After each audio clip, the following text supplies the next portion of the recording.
Open your ears, for which of you will stop the vent of hearing when loud rumor speaks? I, from the Orient to the drooping West, making the wind my post-horse, still unfold the axe commenced on this ball of earth. Upon my tongue's continual slanders ride, the which in every language I pronounce, stuffing the ears of men with false reports. I speak of peace, while covert enmity under the smile of safety wounds the world. And who but rumor, who but only I, make fearful musters and prepared defense, whilst the big ear, swollen with some other grief, is thought with child by the stern tyrant war. And no such matter? Rumor is a pipe, blown by surmises, jealousies, conjectures, and of so easy and so plain a stop, that the blunt monster with uncounted heads, the still discordant, wavering multitude can play upon it. But what need I thus my well-known body to anatomize among my household? Why is rumor here? I run before King Harry's victory, who in a bloody field by Shrewsbury hath beaten down young Hotspur and his troops, quenching the flame of bold rebellion, even with the rebels' blood. By what mean I to speak so true at first? My office is to noise about that Harry Monmouth fell under the wrath of noble Hotspur's sword. And so that king before the Douglas rage stooped his anointed head as low as death. This have I rumored through the peasant towns between that royal field of Shrewsbury and this worm-eaten hold of Ragged Stone, where Hotspur's father, old Northumberland, lies crafty sick. The posts come tiring on, and not a man of them brings other news than they have learned of me. From rumor's tongues they bring smooth comforts false, worse than true wrongs.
Who keeps the gate here, ho? Where is the Earl? What shall I say you are? Tell thou the Earl that the Lord Bardolph doth attend him here. His lordship is walked forth into the orchard. Please it your honor, knock but at the gate, and he himself will answer. Here comes the Earl. What news, Lord Bardolph? Every minute now should be the father of some stratagem. The times are wild. Contention, like a horse full of high feeding, madly hath broke loose and bears down all before him. Noble Earl, I bring you certain news from Shrewsbury. Good, and God will. As good as heart can wish, the king is almost wounded to the death, and in the fortune of my lord your son Prince Harry slain outright, and both the Blunts killed by the hand of Douglas. Young Prince John and Westmoreland and Stafford fled the field, and Harry Monmouth's brawn, the hulk, Sir John, is prisoner to your son. Oh, such a day, so fought, so followed, and so fairly won, came not till now to dignify the time since Caesar's fortunes. How is this derived? Saw you the field? Came you from Shrewsbury? I spake with one, my lord, that came from thence, a gentleman well bred and of good name, that freely rendered me these news for true. Here comes my servant Travis, whom I sent on Tuesday last to listen after news. My lord, I overrode him on the way, and he is furnished with no certainties, more than he haply may retail from me. Now, Travis, what good tidings comes with you? My lord, Sir John Umfreville turned me back with joyful tidings, and being better horsed, outrode me. After him came sparing hard a gentleman, almost forspent with speed, that stopped by me to breathe his bloodied horse. He asked the way to Chester, and of him I did demand what news from Shrewsbury. He told me that rebellion had bad luck, and that young Harry Percy's spur was cold. With that, he gave his able horse the head, and bending forward struck his armored heels against the panting sides of his poor jade up to the rowel head, and starting so, he seemed in running to devour the way, staying no longer question. Huh? Again, said he young Harry Percy's spur was cold? Of hot spur, cold spur? That rebellion had met ill luck? My lord, I'll tell you what, if my young lord your son have not the day upon mine honor for a silken point, I'll give my barony. Never talk of it. Why should that gentleman that rode by Travis give then such instances of loss? Who? He? He was some hilding fellow that had stolen the horse he rode on, and upon my life spoke at a venture. Look, here comes more news. Yea, this man's brow, like to a title leaf, foretells the nature of a tragic volume. So looks the strand whereon the imperious flood hath left a witness usurpation. Say, Morton, didst thou come from Shrewsbury? I ran from Shrewsbury, my noble lord, where hateful death put on his ugliest mask to fright our party. How doth my son and brother? Thou tremblest, and the whiteness in thy cheek is apter than thy tongue to tell thy errand. Even such a man, so faint, so spiritless, so dull, so dead in look, so woebegone, drew Priam's curtain in the dead of night, and would have told him half his Troy was burnt. But Priam found the fire ere he his tongue, and I, my Percy's death ere thou reports it. This thou wouldst say, your son did thus and thus, your brother thus. So forth the noble Douglas, stopping my greedy ear with their bold deeds. But in the end, to stop my ear indeed, thou hast decided to blow away this praise, ending with brother, son, and all are dead. Douglas is living, and your brother, yet, but for my lord, your son. Why? He is dead. See what a ready tongue suspicion hath. He that but fears the thing he would not know hath by instinct knowledge from others' eyes that what he feared is chanced. Yet speak, Morton, tell thou an earl his divination lies, and I will take it as a sweet disgrace, and make thee rich for doing me such wrong. You are too great to be by me gainsaid. Your spirit is too true, your fears too certain. Yet, for all this, say not that Percy's dead. I see a strange confession in thine eye. Thou shakest thy head, and holds it fear or sin to speak a truth.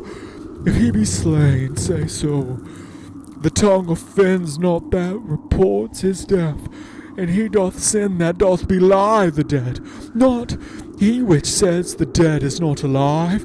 Yet the first bringer of unwelcome news hath but a losing office, and his tongue sounds ever after as a sullen bell remembered tolling a departing friend. I cannot think, my lord. Your son is dead.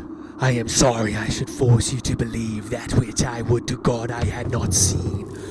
But these, mine eyes saw him in bloody state, rendering faint quittance, wearied, and outbreathed to Harry Monmouth, whose swift wrath beat down the never-daunted Percy to the earth, from whence with life he never more sprung up.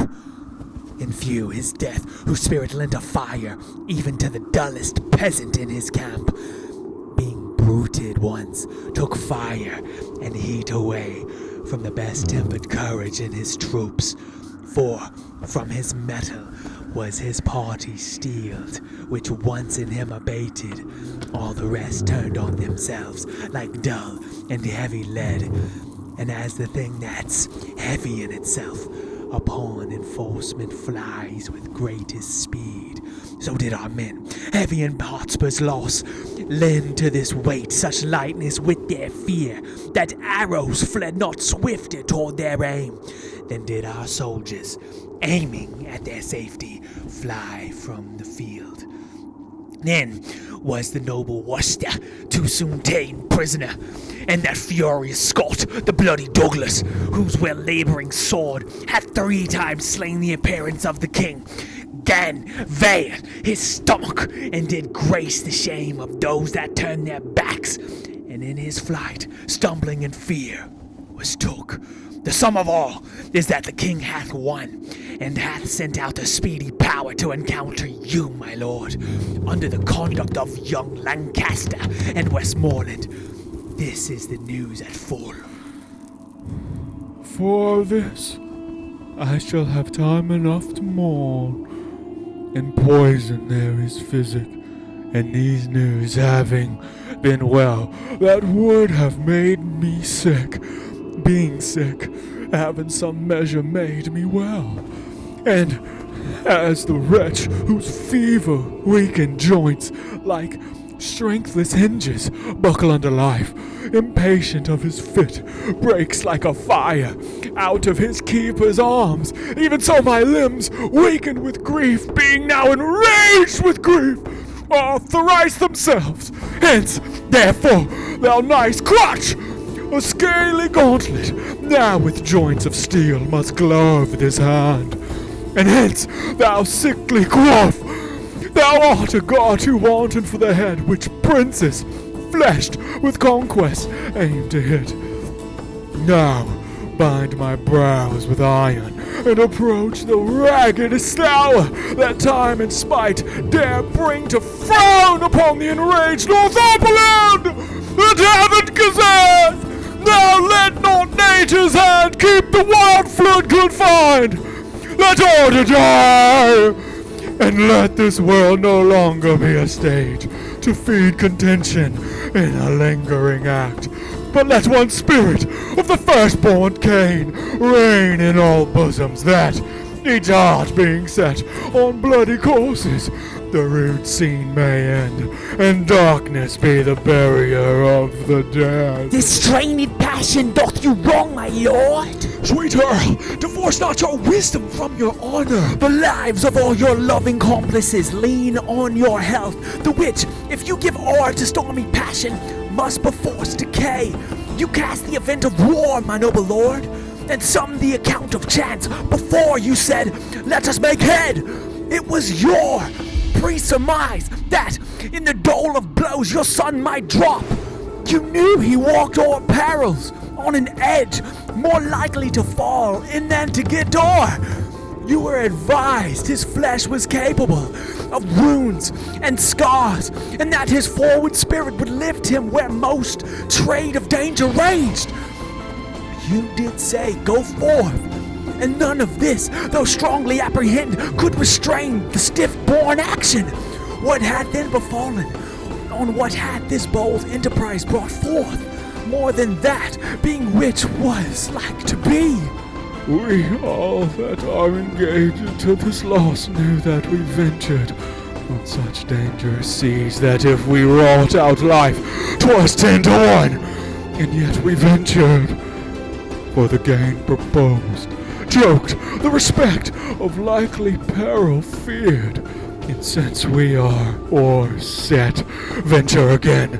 Come, we will all put forth body and goods. 'Tis more than time, and, my most noble lord, I hear for certain and dare speak the truth, the gentle Archbishop of York is up with well-appointed powers. He is a man who, with a double surety, binds his followers. My lord, your son had only but the corpse, but shadows and the shows of men to fight. For that same word, rebellion, did divide the action of their bodies from their souls, and they did fight with queasiness constrained, as men drink potions, that their weapons only seemed on our side. But for their spirits and souls, this word rebellion, it had froze them up, as fish are in a pond. But now the bishop turns insurrection to religion. Suppose it sincere and holy in his thoughts, he's followed both with body and with mind, and doth enlarge his rising with the blood of fair King Richard, scraped from Pomfret's stones, derives from heaven his quarrel and his cause, tells them he doth bestride a bleeding land, gasping for life under great Bolingbroke, and more and less do flock to follow him.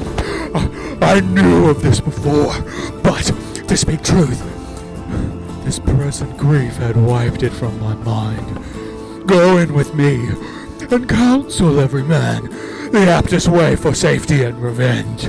Get posts and letters, and make friends with speed.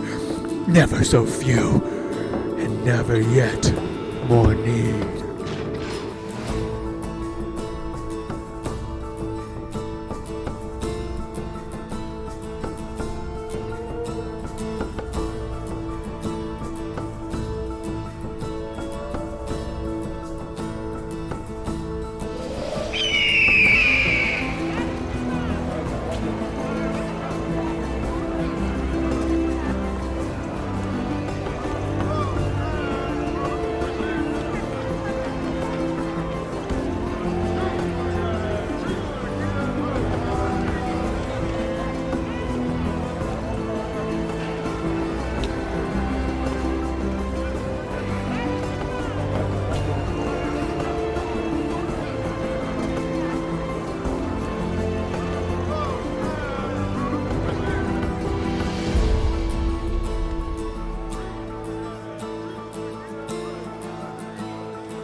Sir, you giant, what says the doctor to my water?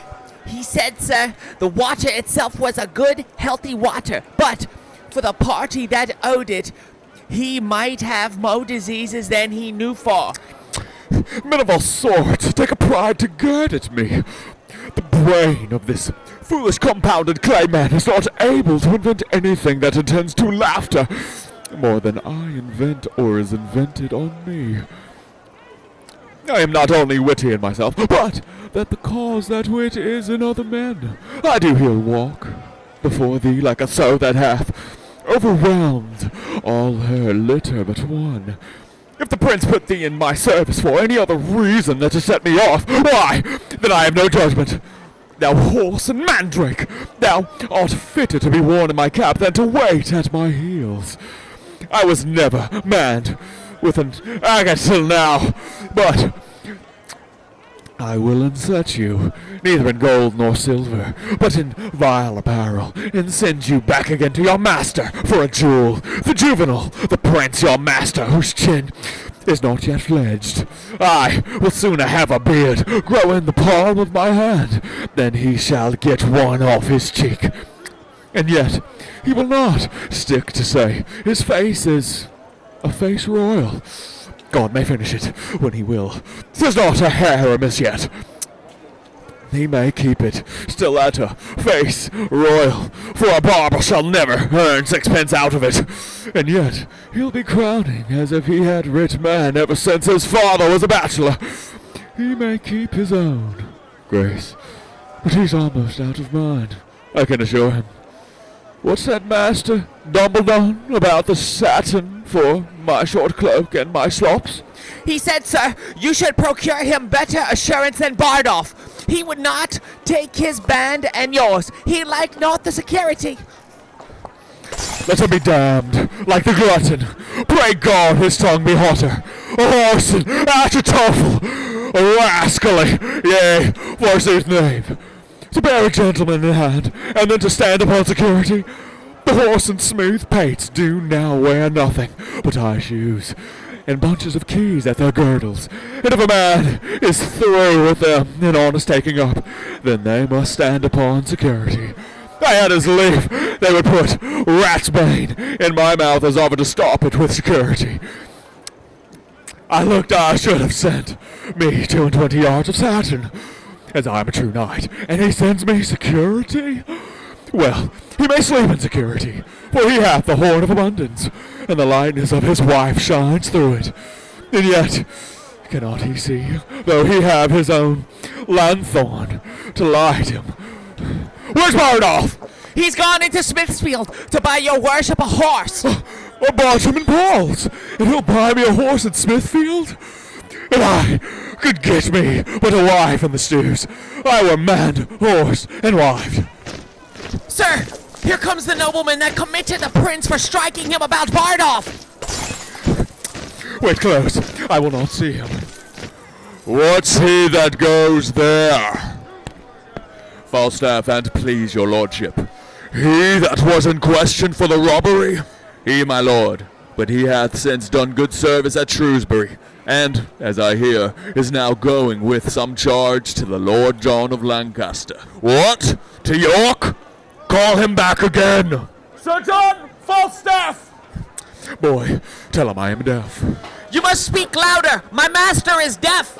I am sure he is. To the hearing of anything good, go, pluck him by the elbow. I must speak with him. Sir John! What? A young knave and begging? Is there not wars?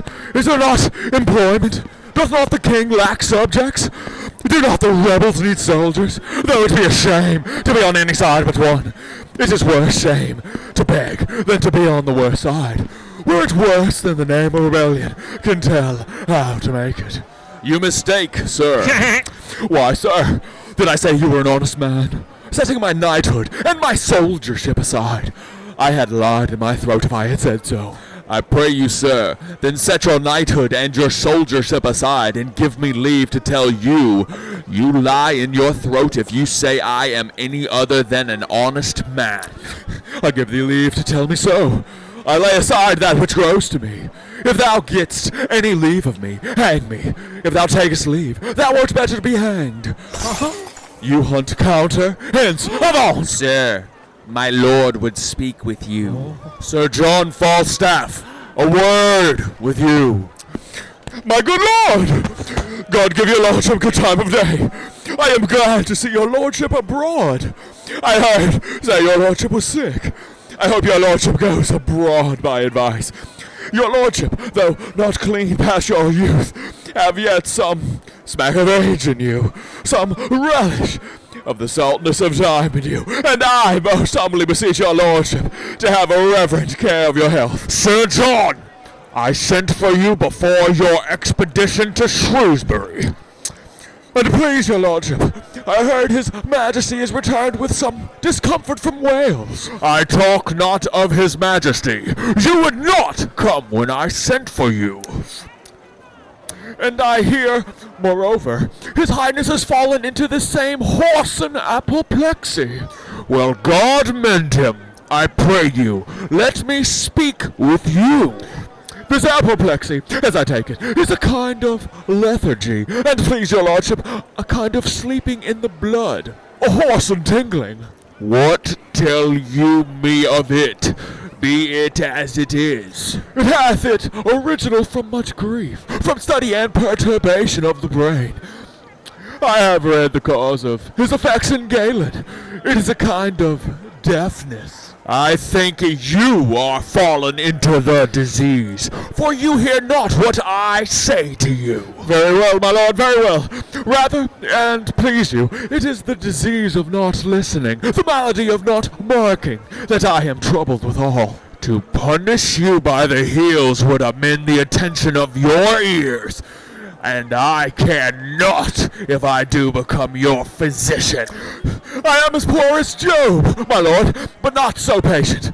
Your lordship may minister the potion of imprisonment to me in respect of poverty. But how I should be your patient to follow your prescriptions? The wise may make some dram of a scruple, or indeed a scruple itself. I sent for you when there were matters against you for your life to come speak with me. As I was then advised by my learned counsel in the laws of this land service, I did not come. Well, the truth is, Sir John, you live in great infamy. He that buckles himself in my belt cannot live in less. Your means are very slender, and your waist is great. I would have otherwise. I would my means were greater and my waist slenderer. You have misled the youthful prince. The young prince hath misled me. I am the fellow with the great belly, and he my dog. Well, I am loath to gall a new-healed wound. Your day's service at Shrewsbury hath a little gilded over your night's exploit on Gad's Hill. You may thank the unquiet time for your quiet or posting that action. My lord? But since all is well, keep it so. Wake not a sleeping wolf. To wake a wolf is as bad as smell a fox. What? You are as a candle, the better part burnt out. Oh, a cell candle, my lord, all tallow. If I did say of wax, my growth would approve the truth. There is not a white hair in your face, but should have his effect of gravity. His effect of gravy. Gravy. You follow the young prince up and down like his ill angel. Not so, my lord. Your ill angel is light, but I hope he that looks upon me will take me without weighing. And yet, in some respects I grant, I cannot go, I cannot tell. Virtue is of so little regard in these costermongers' times that true valor is turned bear-herd. Pregnancy is made a tapster, and hath his quick wit wasted in giving reckonings. And all the other gifts appertinent to man, as the malice of this age shapes them, are not worth a gooseberry.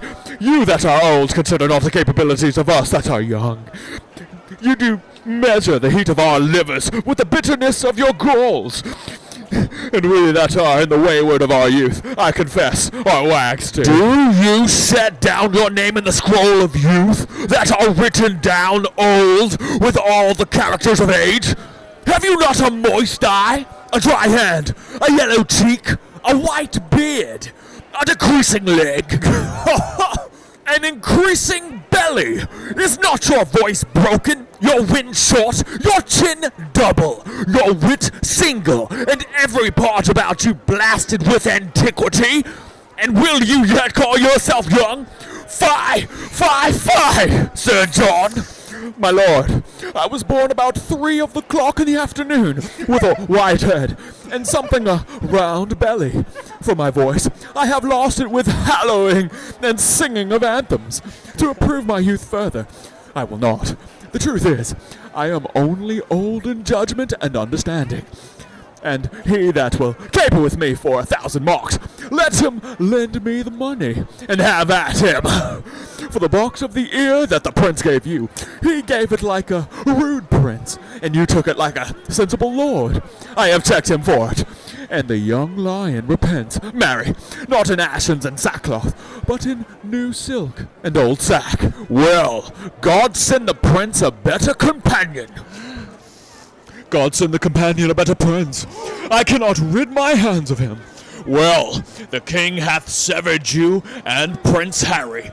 I hear you are going with Lord John of Lancaster against the Archbishop and the Earl of Northumberland. Yea, I thank your pretty sweet wit for it. But, look ye pray, all you that kiss my lady peace at home, that our armies join not in a hot day. For, by the Lord, I take but 2 shirts out with me, and I mean not to sweat extraordinarily. If it be a hot day, and I brandish anything but a bottle, I would I might never spit white again. There is not a dangerous action can peep out his head, but I am thrust upon it. Well, I cannot last ever. But it was always yet the trick of our English nation, if they have a good thing, to make it too common. If ye will needs say I am an old man, you should give me rest. I would to God my name were not so terrible to the enemy as it is. I were better to be eaten to death with the rust than to be scoured to nothing with perpetual motion. Well, be honest, and God will bless your expedition. Will your lordship lend me £1,000 to furnish me forth? Not a penny. Not a penny. You are too impatient to bear crosses. Fare you well. Commend me to my cousin Westmoreland.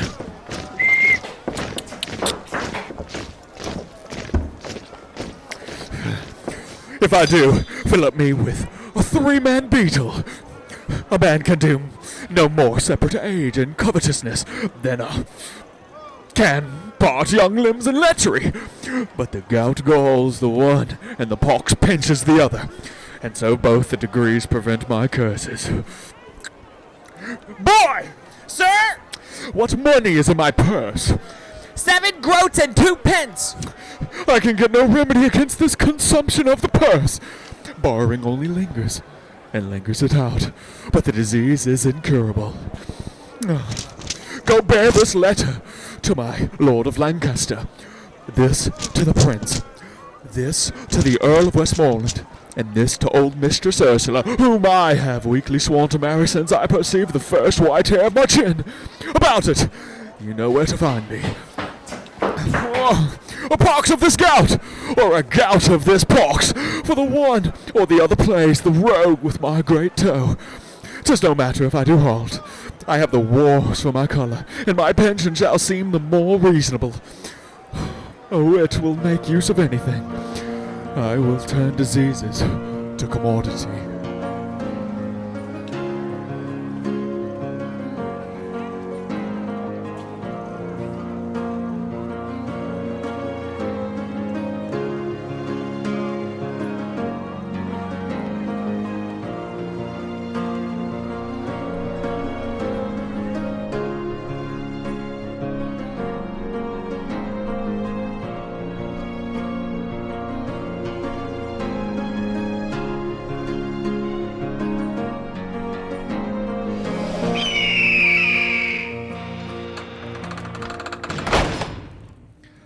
Thus have you heard our cause and known our means. And my most noble friends, I pray you well, speak plainly your opinions of our hopes.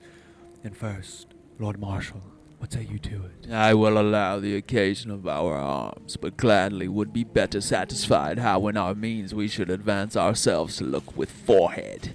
bold end big enough upon the power and puissance of the king. Our present musters grow upon the file to 25,000 men of choice, and our supplies live largely in the hope of great Northumberland, whose bosom burns with an insensate fire of injuries. The question then, Lord Hastings, standeth thus, whether our present 25,000 may hold up head without Northumberland? With him we may. Yea, marry, that's the point. But if without we be thought too feeble, my judgment is we should not step too far till we had his assistance by the hand. For in a theme so bloody-faced as this, conjecture, expectation, and surmise of aids and certain should not be admitted.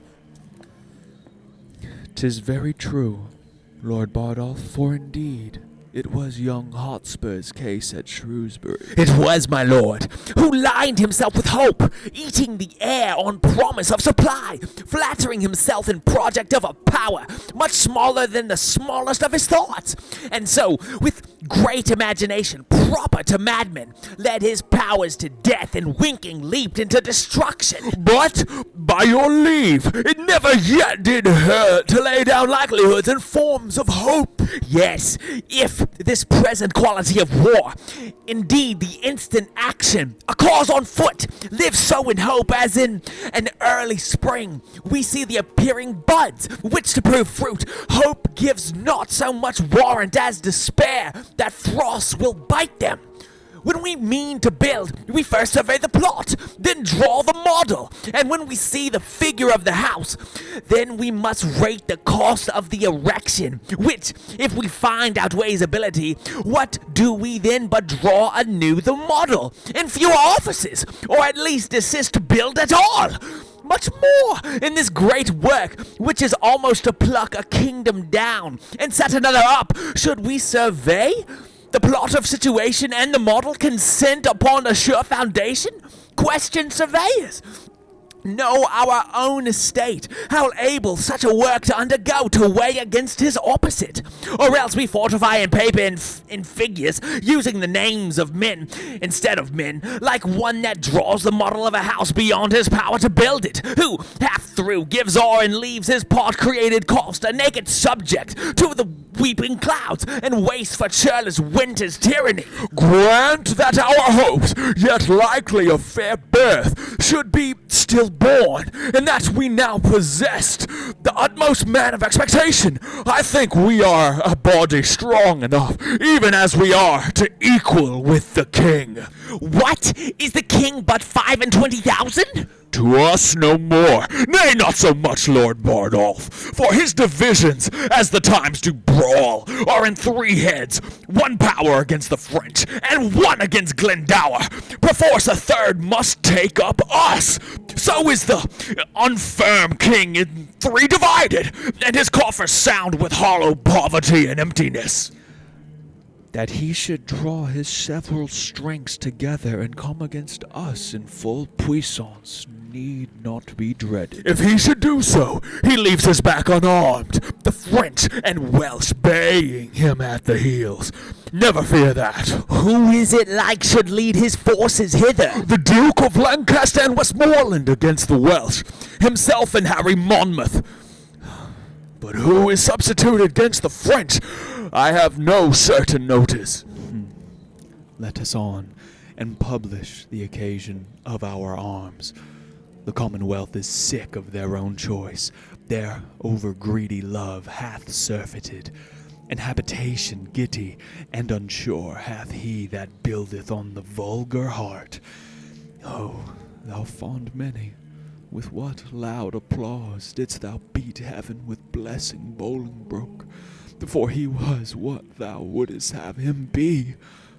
And being now trimmed in thine own desires, thou beastly feeder art so full of him that thou provokest thyself to cast him up.